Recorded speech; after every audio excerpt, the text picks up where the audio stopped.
So today I thought it'd be kind of fun to chat about what I've been up to since the Christmas recording season.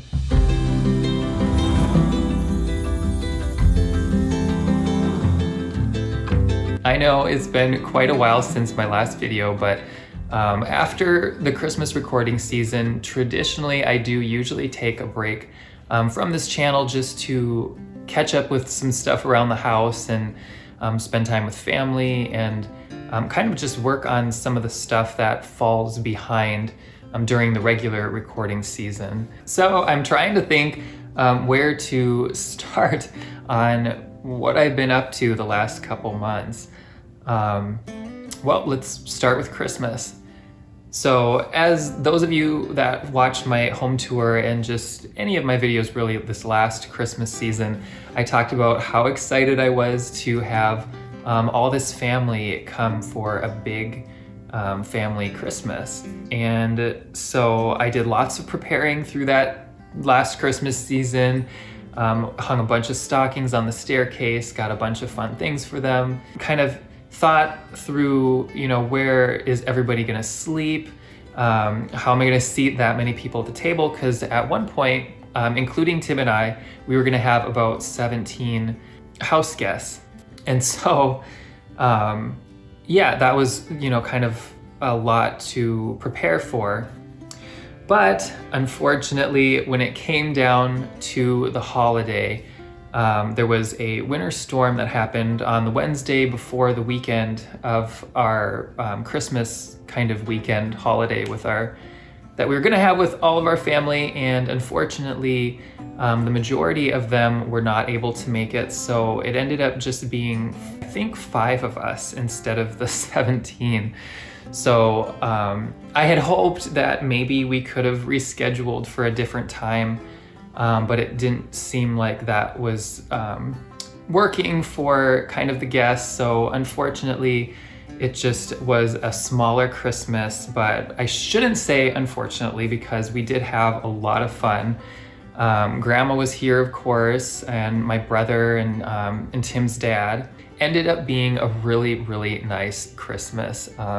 We had fun, doing kind of the usual Christmas traditions, opening gifts, going through our stockings, and we had some scratch-off tickets for our guests, so we had fun kind of with those and did an appetizer supper, which was really fun and more leisurely and laid back, which was nice because a lot of the stuff we were able to prepare ahead of time, so we didn't have to be doing all this cooking while the guests were here for our Christmas kind of celebration. So yeah, it was a lot of fun, and we took lots of pictures, which was really nice because I feel like it is so easy to forget to take pictures of these holiday occasions.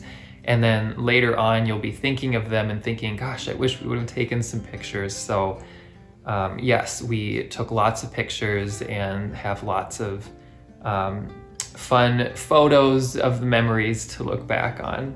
After Christmas though, my brother stayed here through New Year's. And so he was here for, I think, over a week. And so I did not get a chance to get started on taking down my Christmas decor until sometime kind of early to mid January, because there was, of course, a lot of cleaning to do around the house from just having house guests and putting things away and, stuff like that. And then once we had all that done, then I started working on taking down and organizing all of my Christmas decor in our basement. I've had a lot of people ask, where do you store all of your Christmas and just in general holiday decorations? And so to answer that, I store all of my decorations in our basement, usually in totes and boxes organized by kind of type. So for instance, with Christmas, I have I have a huge tote full of boxes of Christmas ornaments. And then I have another tote for Christmas greenery and some wreaths and miniature Christmas trees and stuff. And then I have another box for kind of more accessories, so like Santa figurines and just various things like that. So that's kind of how I organize my decorations. And then of course, the Christmas trees have their own large bags that they go in, and I kind of just stack all those in a corner on top of each other. So the kind of smaller, maybe 2 to 3 foot trees, I actually leave put together because it's so much easier the next year not having to refluff them. So yeah, those ones I kind of just end up kind of putting right on top of all the totes and boxes once everything else is put away. One thing I did this season, and I did it for fall too, is I decided to go through and edit my decoration collection because there was getting to be so much stuff, and some of it was stuff that I just didn't think that I would end up using again.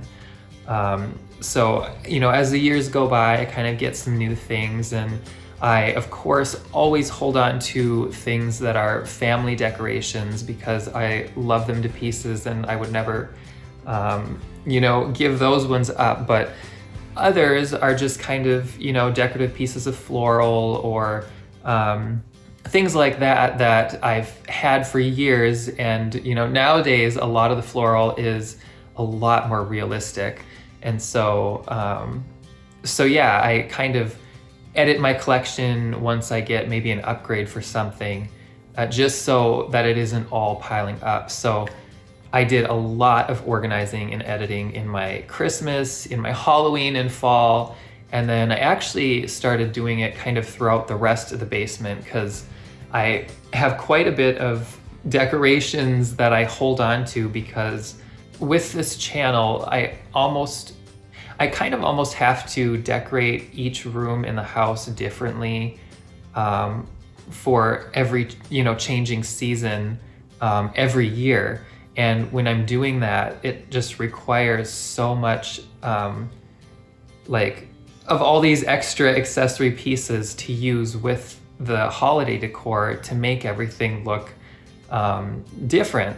And so the basement was just getting kind of stocked with just a little bit too much stuff because I was finding it a little hard to find what I was looking for and even organized. I mean, at some point you have things that are kind of sitting in front of other things on the shelves, and so it can make it a little difficult if there's just too much stuff. So I went through it, and as I always do when I go through things, I kind of look at something and I think to myself, you know, when is the last time that I used this? And do I foresee myself using this in the future? And some of it is really easy to answer. It'll be like, absolutely, you know, I won't be using that again for 100% for sure. And so then it'll go into the giveaway pile or the Goodwill pile. But there are some decorations that, you know, I'm kind of like, well, I don't know, maybe I might want to use it. I'm not quite ready to part with it. And for items like that, what I like to do is set them aside in a box or a bag somewhere that I know of where they're at in the basement or just somewhere in the house in a storage area. And so I'll set those aside and then I'll just leave them for a chunk of time, maybe a year, maybe 2 years. And if after all that time I find that, you know, I didn't really miss that item or I, you know, didn't want to use it, then I feel a little more free about giving it up. And it's funny, sometimes those items I'll be like, gosh, where is this one item that I, you know, thought that I had? And I'll realize, oh, it's in that kind of possibly to-go pile. So then I'll get it and bring it back into the regular storage. But others, most of the time, are things that I won't end up using and then I end up getting rid of. So as far as when you're organizing, that is one little tip that I have is you can have multiple piles. You can have a keep pile, 100% I don't want it anymore, get rid of pile, and then the third option of I'm not sure if I'm going to want this again pile. And that is kind of the way that I do it to kind of get rid of stuff and and edit, and organize the basement and just other storage areas of our home. But yes, I did lots of organizing in the basement, and I continued some of that upstairs, kind of under the kitchen cabinet, going through the cleaners. And some of the cleaners I've, maybe it was something new I tried and it left a lot of streaks on surfaces that I, didn't expect it to, and didn't end up using it again. Or, I'm just trying to think of all the problems I've had with cleaners. Too potent, maybe, of a scent, or, what have you. So, I kind of went through and edited that, went through under the sink in my bathroom and edited just kind of some of the hair or skin care products that I've purchased over the years and don't find myself using anymore, or maybe I've upgraded to something that works better. So, it is such a good feeling going through and kind of getting down to what you actually use, because a person doesn't realize, but it's almost like just this hint of stress. I don't know if stress is the right word, but there's just this weight that you have if there's too much stuff and you're just having to super dig through everything to find anything that you're looking for. It's just not, it's not as functional as only keeping what you actually will use. I actually helped my grandma do a little bit of organizing when I visited her for her birthday. There was like a hallway cabinet that she stores a bunch of various things, and a few kitchen cabinets, and we kind of went through and edited stuff down, and she was very, very happy with the end result, because it's so nice to just have things clean and then just know what you have too. So yeah, lots of organizing yet so far this year. The other thing that I put a little bit of focus on is exercise. Now, I've, kind of done some workouts throughout the years, but a lot of times when my recording season came, I would not work out because I was worried that I would have kind of not as steady of a hand when I'm like filming things, and or if I'm painting kind of fine details in a craft. And so I kind of stopped. I would stop working out for the recording season, which is quite a large chunk of the year. I start recording my, usually start recording my fall and Halloween videos in July. And then I kind of continue that all the way through the, Halloween home tour, which ends up usually being around the beginning of October. And then I have a little bit of a break as I'm getting everything kind of ready and organized for starting the Christmas recording season, which goes all the way through usually early to mid-December. So that is a pretty big chunk of the year that I spend recording. And so one thing that I've been trying to do is just get into the habit of working out a little bit more often, because it's something that's important to me, and something that I've wanted to do. And so I've just decided I'm going to just do it and kind of work around my recording as I need to be able to not have to take that break from working out, and just to make sure that I have the time to do it. So yes, working out is one thing that I've been really trying to prioritize and put more time and energy into. Other things that I've been doing, my social media pages and my website always require updates seasonally, and so I've been doing a little bit of that. The other thing that I've been doing is kind of looking around the house and trying to reimagine different parts of it with different paint colors. And, that is really fun, but I just, at the end of the day, I'm not sure that I'm gonna end up having the spare time that I would need to do some of those projects, because one area that I've been thinking of is the kitchen cabinets and walls, because some of the colors I thought of painting the kitchen cabinets would make it so that I couldn't keep the wall color that I have in there, so I'd end up having to paint that too. And then there's all the shelving that kind of lines up and around the kitchen with all their brackets and fun things to paint around. And so, I mean, painting the kitchen would be a very, very large job. And, you know, I don't not like it the way it is. I just sometimes wonder, you know, is there something that would look even better?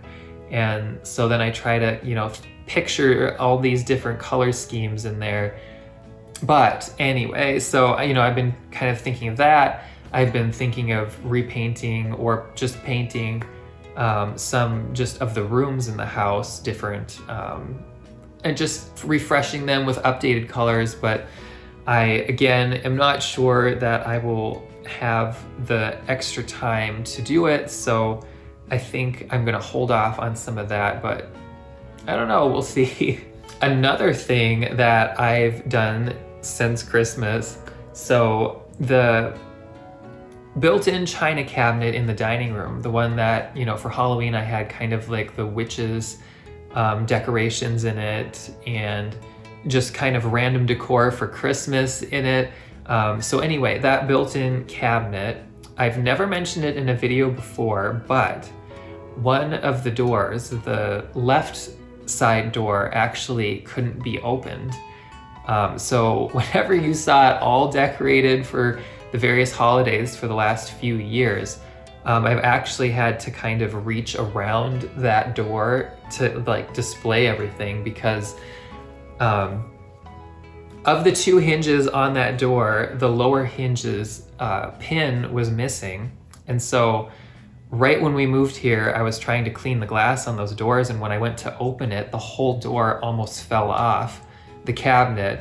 Like, I'm very surprised that I caught it and, you know, that nothing broke. So I ended up just putting it back closed, which kind of held it in place. But anyway, I just, you know, this house has vintage East Lake style hardware throughout. And so I just thought, you know, there's no way I'm gonna be able to find a hinge that'll work for this.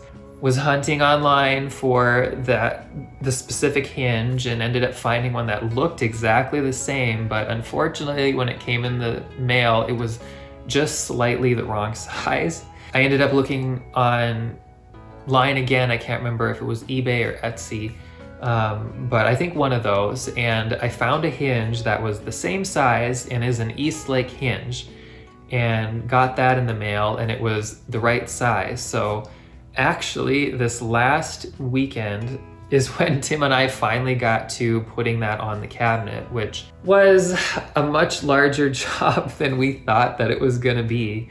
But now it closes a lot better than it did before, and I can open it, which is just so nice. Like, I can't believe that we didn't do this earlier, because, you know, every single time I was like putting decorations in that cabinet, I was just really having to focus on, okay, don't bump that door, because if you do, the whole thing's gonna fall off when I'm standing on a stepping stool, kind of reaching to get like stuff decorated on the far top shelf. But yes, so total game changer with decorating that cabinet, and I'm so glad that is finally fixed now. But I have been doing a little bit of spring decorating around the house as well.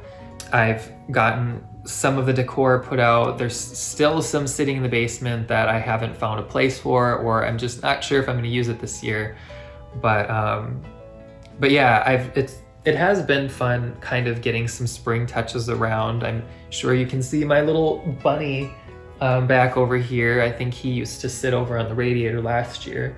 The temperatures here have been warming up, but they've also been, you know, getting cold again. And not too long ago, I think it was last week, we got just buried in snow again. Thankfully, we got a new snowblower because our last one just kind of stopped working. And so this one, you know, works so much better. It's self-propelled, thank goodness, because the other one wasn't. So it made the snow removal a lot easier. We've gotten a decent amount of snowstorms this year, and so shoveling snow is I guess one other thing that I could say that we've been up to, I've been kind of moving some stuff around a little bit in the house as well. One thing, like in the dining room, I changed the table back to how it used to be previously. I don't know how long it's been the way that it was, but now when you walk in from the living room, you kind of walk into the end of the table instead of the side, which just kind of fits better in there. And if I put leaves in the table, it just makes more sense because the room has more room kind of coming this way. But so yeah, I did that. But because of that, I ended up having to move the little table and chairs. And so I kind of moved that to a different wall. And then when I did that, there wasn't room for the plant that I had on the plant stand in there. So I ended up taking that and moving that to the living room for now. I haven't decided if that's where it's staying, but yeah, so kind of just swapping a few things around in the house. In the fireplace room, I got 2 new chairs. The chairs that used to be in there were ones that we got from Tim's Graham, and I just worried so much every time we had house guests come over with them accidentally getting broken because they were delicate, antique chairs. I reupholstered them myself, which was just a huge job. I did that years ago, but anyway, that was the other reason I wasn't sure I wanted guests kind of using them too much, is I didn't want the upholstery to have something spilt on it, because I couldn't imagine having to reupholster them again, and I didn't want the chair frames to break or anything, just because, like I said, they're old, kind of a little bit brittle wooden chairs. So I went online and I tried finding some chairs that looked very similar, but were something that were new and just able to withstand more use. And I found some really neat ones from Target, online I should say. I don't think they have them in stores. And so Tim's Graham's chairs are currently being stored. I am hoping to find a decorative place to use them that's not as in like a main living area, because that was the main thing with those chairs in the fireplace room, is they were about the only seating in there. So if somebody wanted to be in that room, they'd pretty much have to sit in those chairs.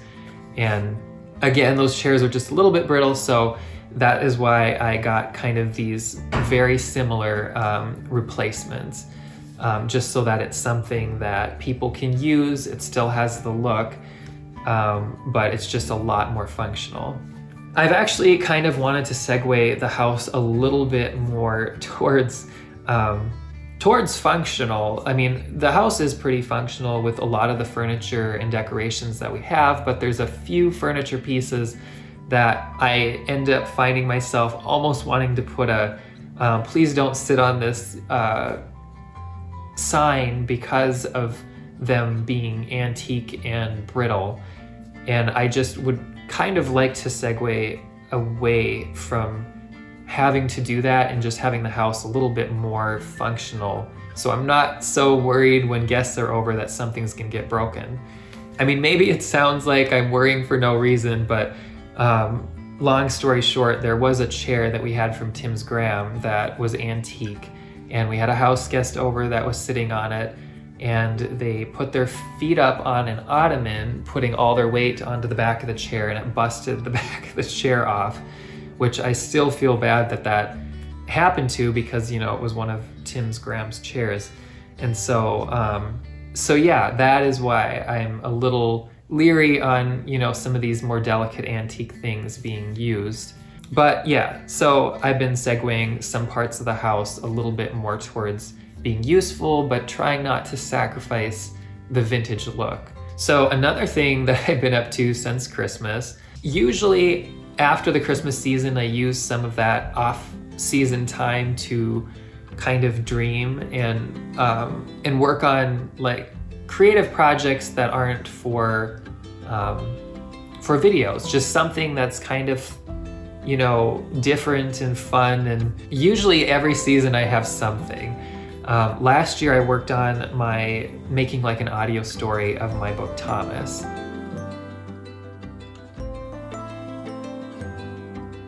So I did that last season, which was fun. And there was one season that Tim and I worked on making musical NFTs. Yeah, but usually I have something like that, some sort of creative project that's not my normal kind of usual stuff. So this year, that creative project, which, you know, I was kind of thinking, gosh, what should I work on? What would be fun to work on? And I always want to continue writing and doing, like, maybe I'd love to write another book. I haven't had the time to write with all of the other things that are kind of going on. So, you know, I'd love to write another book. I just don't know if I'll, when the next time will be that I'll get enough time to actually write and finish one, because like Beatrix Percival and Thomas and The Little Book with a Big Voice, all of those were written back in like 2016, maybe 2017, possibly 2018, even Helga the Witch. I made all of those books about the same time. And it was back when my channel, this channel was mostly just Christmas videos. And so I had a pretty large chunk of the year where I wasn't focused on recording. So I, you know, worked on all those other projects. Like I had coloring books, and I made kind of a comic, Terrence the Spider, and I had my Halloween decorating books back in the day. And then, you know, when I started doing more writing, Beatrix Percival was technically the first story that I ever really wrote. And then it's 3 parts. So I wrote part 1, and then I started writing part 2, but at the same time I started writing part 1 of Thomas. And then I wrote part 3 of Beatrix Percival while I was working on writing part 2 of Thomas. And in the mix of that, I was also working on writing The Little Book with a Big Voice, which is just a collection of heartwarming short stories with kind of inspirational messages. But all of those short stories were kind of written in different times, and then eventually I put them together in one book. But anyway, yes, you know, back then I had a much larger season that I wasn't recording, that I had lots of time to put into writing. But nowadays, my channel kind of has grown to fill more of the year. So, you know, it doesn't leave a whole lot of extra time in the year to work on kind of these extra creative projects that take a lot more time. So yes, I'd love to, you know, do some more writing and write some more stories, and maybe eventually I'll, you know, find a way to fit it into my schedule. But at the moment, what I've been working on is kind of a new Little Book with a Big Voice. It is not available yet because it is not finished. I've been working on it since last Christmas, and what it will end up being, or what it's planned to be, is just an updated version of The Little Book with a Big Voice with some new additional stories added to it. Another project, which is just so random, Tim, you know, was showing me that he found something that he thought was kind of neat, and it was an AI art generator. And so, you know, he showed me, you just type in some words and then it will generate an image. So we were playing around with it, and it was like, wow, these illustrations, you know, are kind of really cool. And it's a little finicky and hard to get it to do exactly what you want, because what I ended up wanting to do with it, I'm like, oh, this is really fun.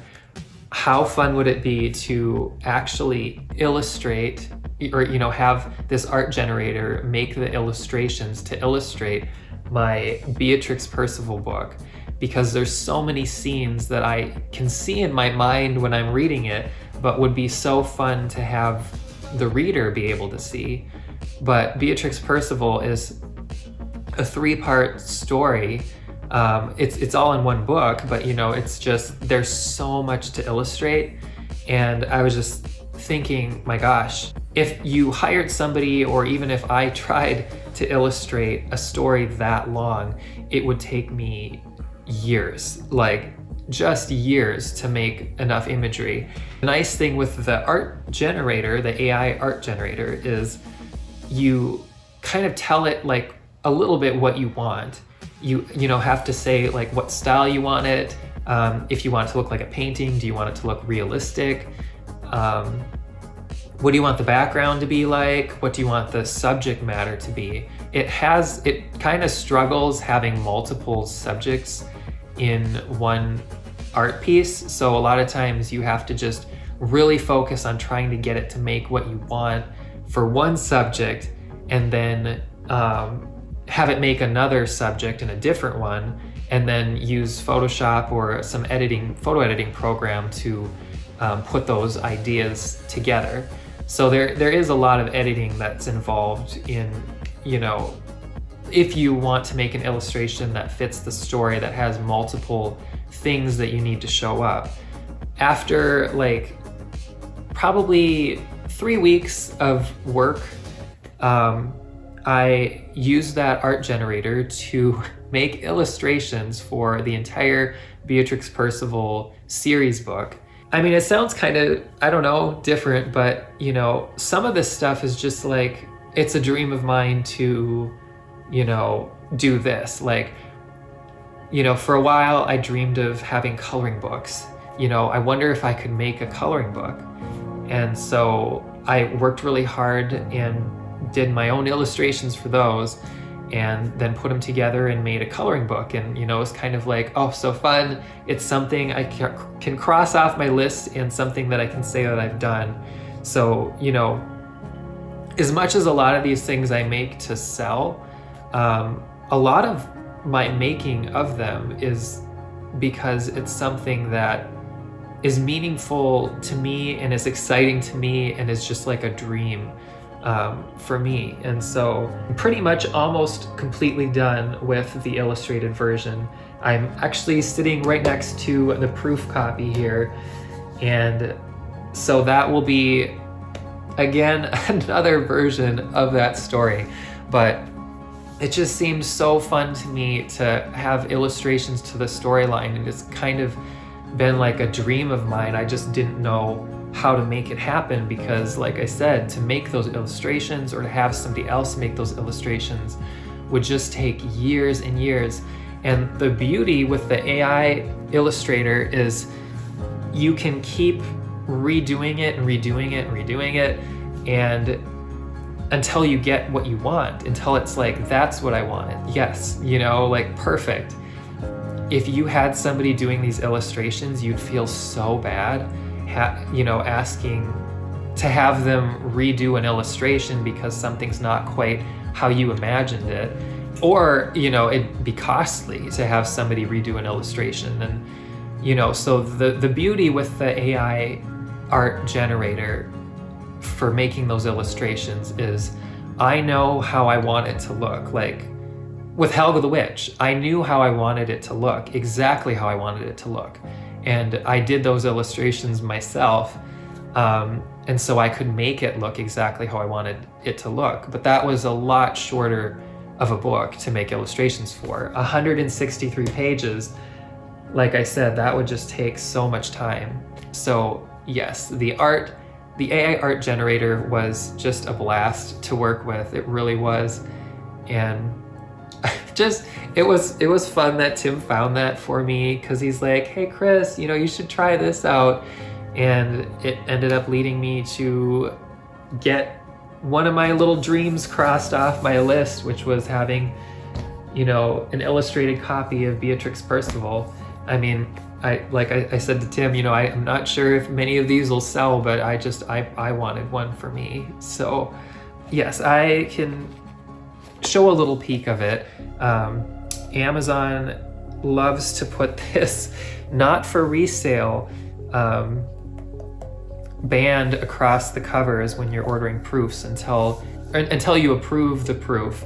and then you can order copies that don't have this beautiful band across it. But yes, so this is kind of just a little look at what this is looking like.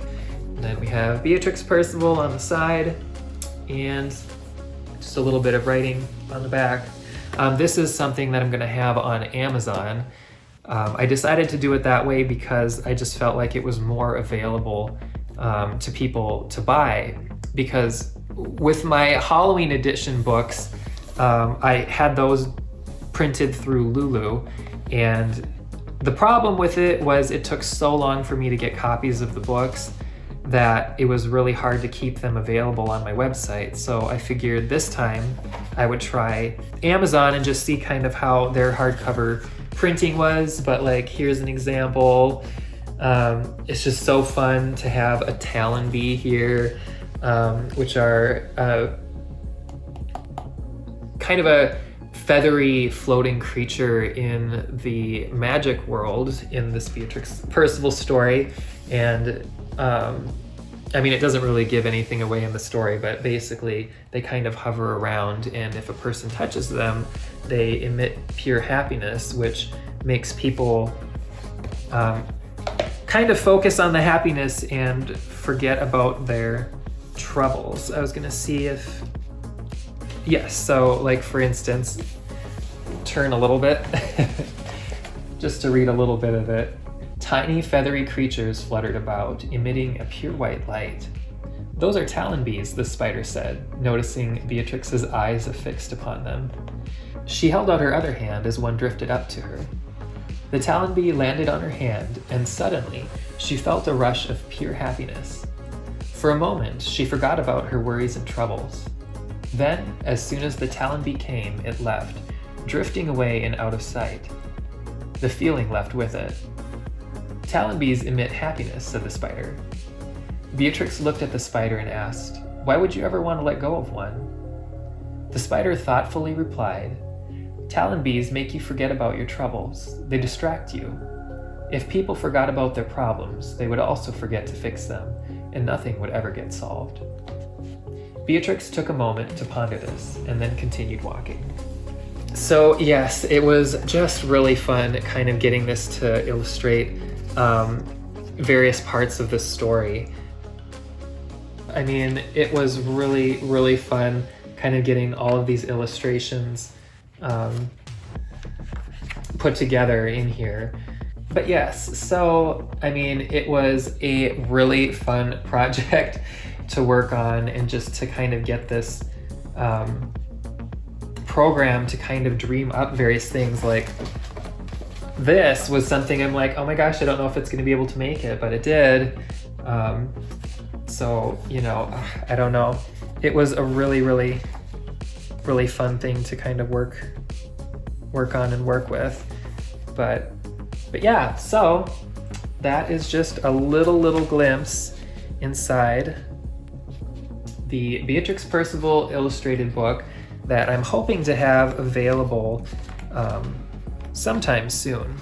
It just was a lot of fun to work on.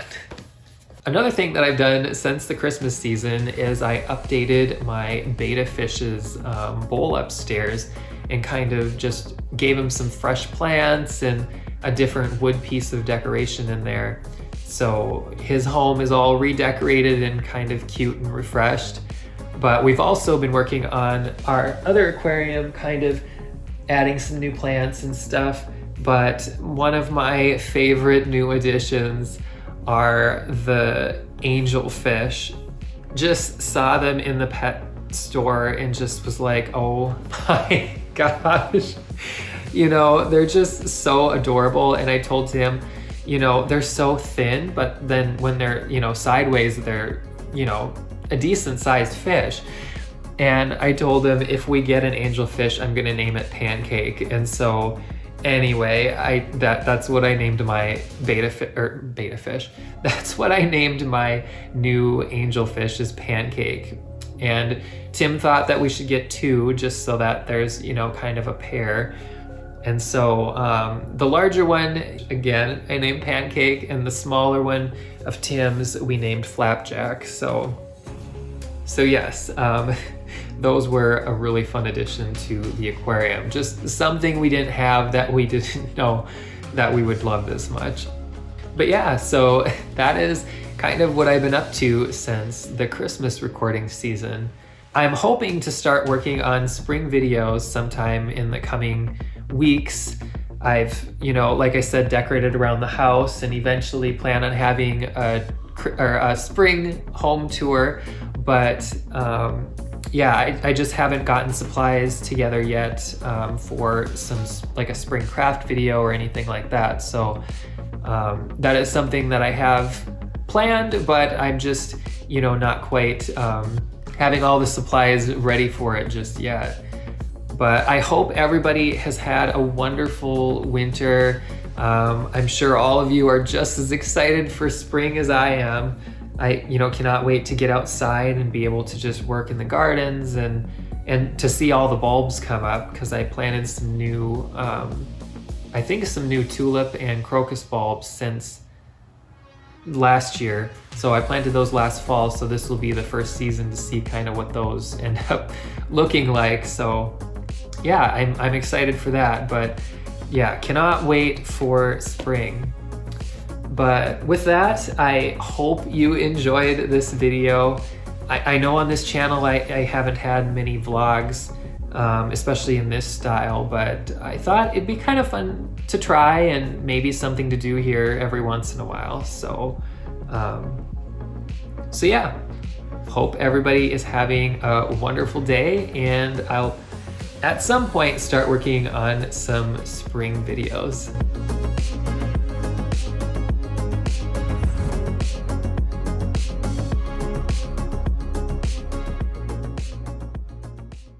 Welcome to my channel. I'm Christopher Heidemann, and I love to decorate. Over the years, I've had a blast sharing a variety of craft and decorating videos. From cozy fall and spooky Halloween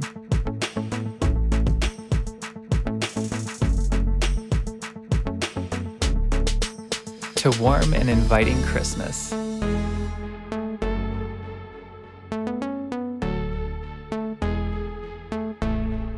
And other fun videos, including seasonal home tours, garden tours, simple desserts and treats, floral arrangements, and other projects to make your holidays and home even more spectacular.